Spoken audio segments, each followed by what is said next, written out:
welcome to my channel, guys. Now, I'm new to all this YouTube stuff, but what I have been seeing a lot is a lot of people asking for like console settings and builds on their guns and stuff like that on the OTG app, Discord, etc. And I know that there's people out there probably a lot better than me sharing their settings and stuff like that. But from a basic average, I say above average player, here's my settings. Now I've got a 2.5 KD on my original account, currently 3.7 KD on my new account, Lunatic Mick 1. But I do feel like these settings are optimal, you know, from me at least. Now I've been playing this game for a while now, probably had about 2,000 games, mostly with random players. Now I've been tweaking these settings. I've took advice from all different players, including Mr. Lemon, Elliot, Pause, you know, all different players, you know, and I feel like these settings are optimal for me. I've tweaked them and tweaked them and tweaked them in game, out of game, and I feel like these are the best ones for me at least. And I'll show you my loadout as well if you want to just take some tips or whatever. Let's get into these settings anyway. Right, so the video settings are more personal preferences really. This is what I run. Everything is pretty much basic, motion blur off, get all that crap out of the way, brightness and stuff like that. That's all personal preferences in my opinion. Yeah. Audio, I use night mode because I feel like it's the most clearest one for the sounds. I used to use the same one on Call of Duty years ago, night mode. I feel like it gives you the clearest sounds. Now in terms of my volume and stuff like that, so I have my main volume up. Music I turn off, you know. The personal assistance and stuff I put low. I can't stand the announcer, so me personally I turn him off because he does my nutting. But the rest of it is preferences, you know what I mean? It's all personal preferences, but in terms of the actual gameplay and controller settings I'll show you now. So here I've got the auto sprint, because with me personally, I never used to use the runners. To be honest with you, the reason why I never use them because you used to have to press two buttons and then you used to have to click in the analog to run. So it used to be like a free motion, a three-step motion, and I didn't like it. So now you've got the option to have the auto sprint. So now you can literally just activate your runners and you're running away. So it's a lot easier, and I find the runners really fluent because of that auto sprint enabled. Now with the obviously ammo pickup and stuff like that, it's easier to pick it up and you can just drop it, can't you? If you don't want it after, you know. Especially the sidearm ammo, because the sidearm ammo is the same as a submachine gun if you're using a submachine gun. I don't automatically pick up hexes because I find that if you're not doing a hex game and you just want to go for kills or whatever, then you've got that choice. You know what I mean? If you've got it on auto pickup, then you're automatically picking it up, and it's not always good. I turn off auto mantle because I'm constantly climbing up things by accident, constantly. Now with all this is exactly also personal preferences in terms of the aiming mode and sensitivity, frame of view, scaling. I don't understand what that actually is, to be honest, so I just leave it as default. But the rest of the stuff, I always have the performance stats on, just because I like to see what my ping and frames per second is and stuff like that, top right hand side.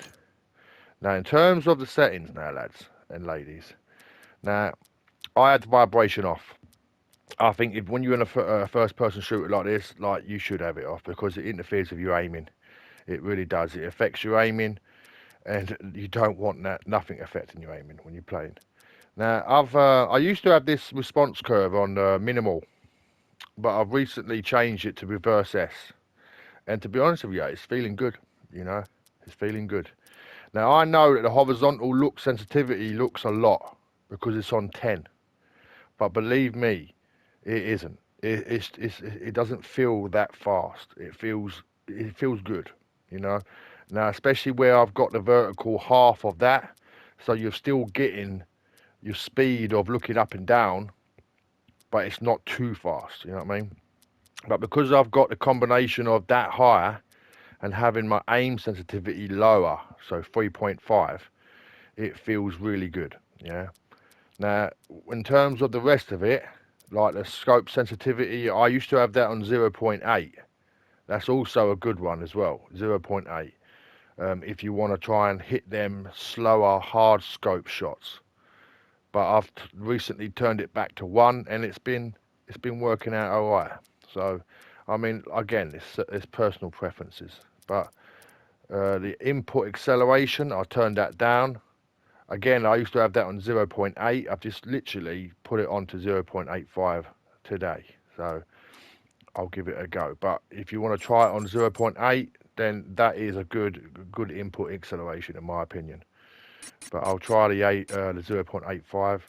The rest of it, as you can see, a lot of the default ones are a lot higher usually, especially on the horizontal aim acceleration multiplier. I believe that's on 2 when you default. I could be wrong. But as you can see, I've turned a lot of my settings down, some up, but mostly down. For one, I don't like to I don't want to play constantly snapping on people when I don't need to be snapping on people. You know what I mean? Because if anybody played this game since October when it was first released, you know you didn't have any aim assist.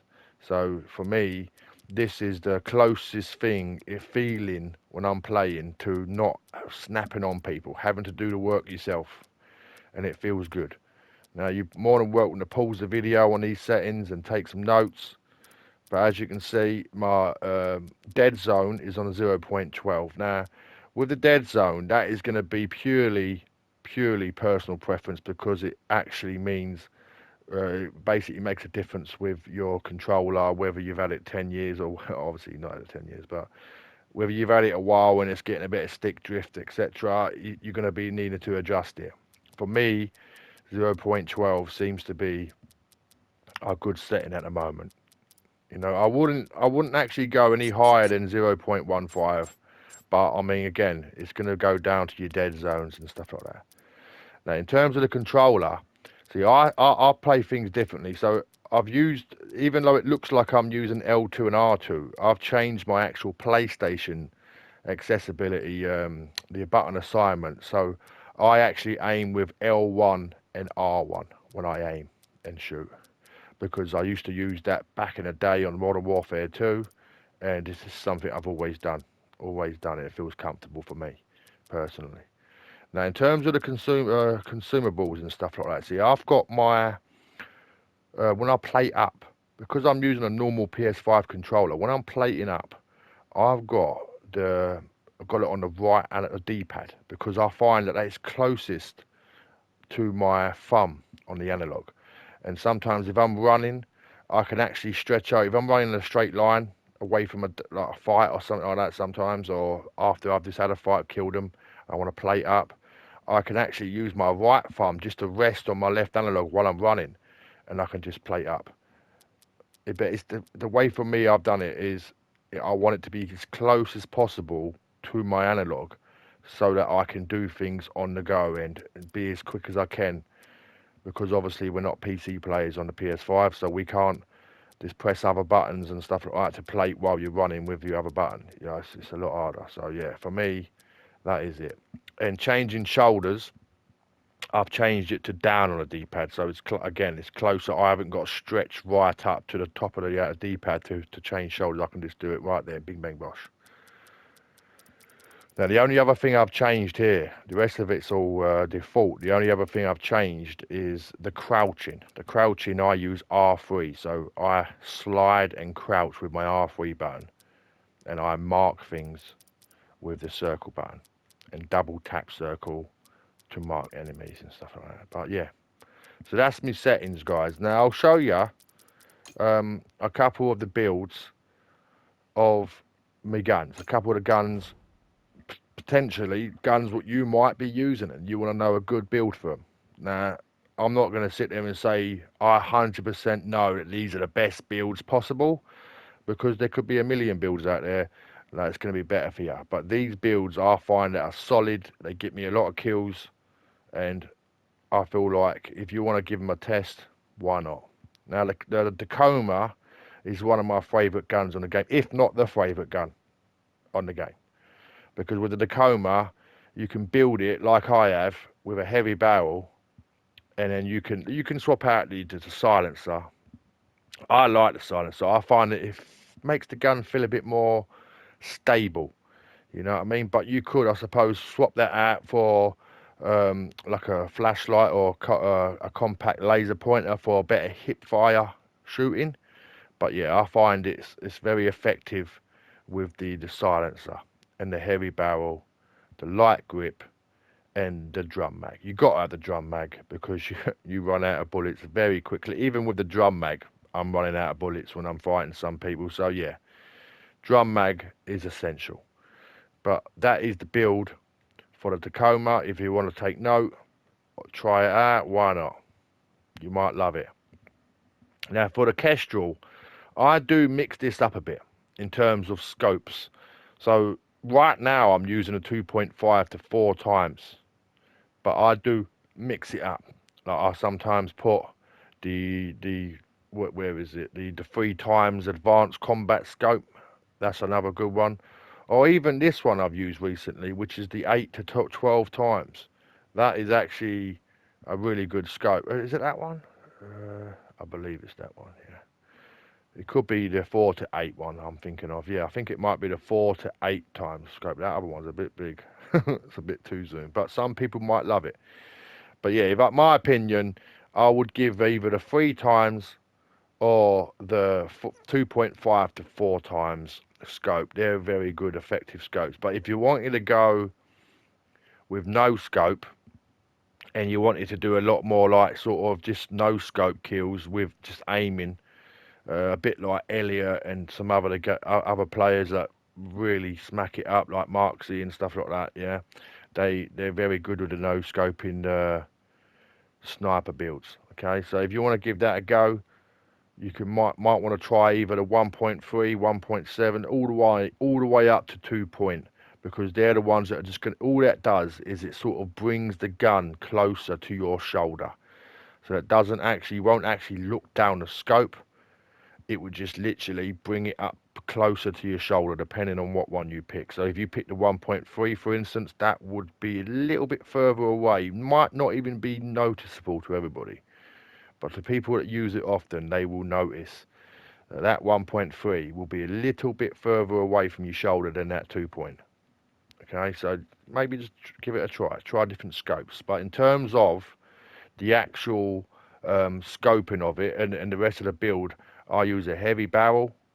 I use a light stock for that movement and the mobility and a bit more handling, and I use the silencer.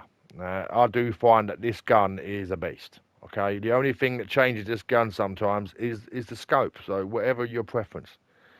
Now I have got a few other builds. I do like to use um, a paralyzer and roadrunner. But you recently, I've literally just put that on because I'm getting bombarded by trip mines. But that's not my normal build I use.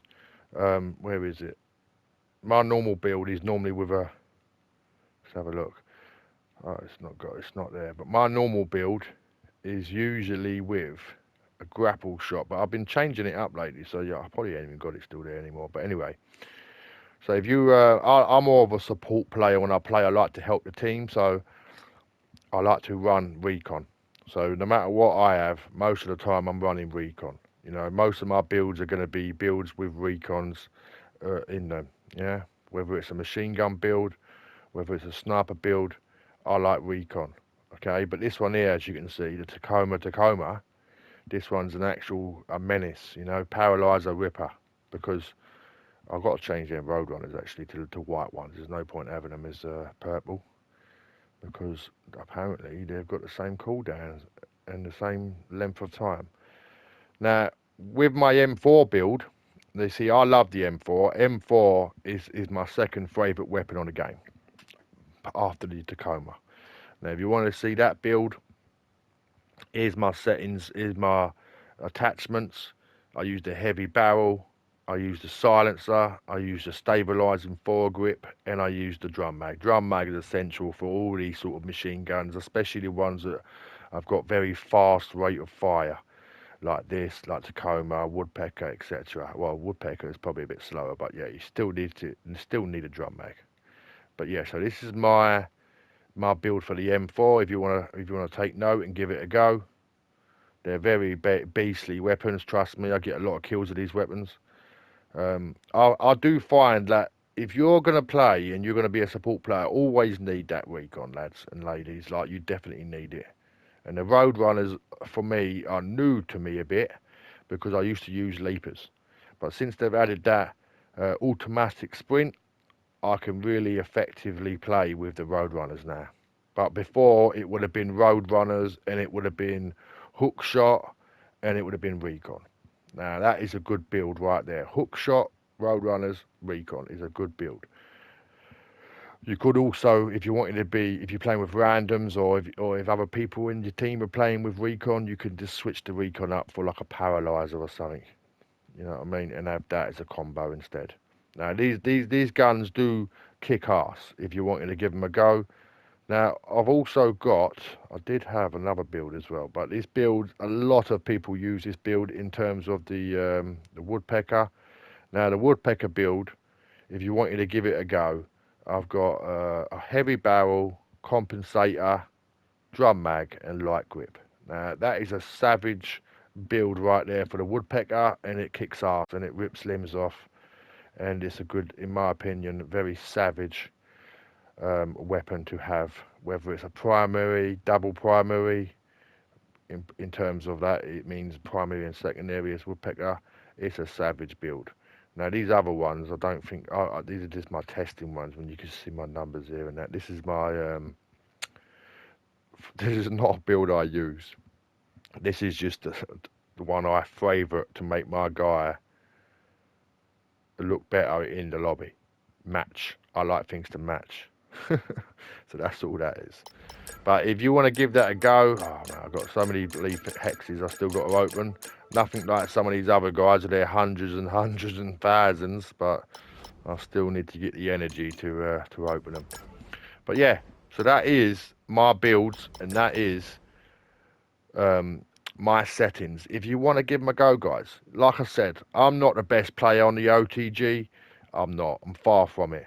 But I do give them a run for their money. I do kick ass most games, and I'm getting me KD up. You know, like I said, my original account, I've got a 2.5 KD, and I know that's not the best, but I've started a fresh account, and I've since I've been playing on my fresh account, I've currently got a 3.7 KD, so it's going to be going up as well. So drop me a like and follow, guys, if you want to see some new videos, because I will be posting a lot more now.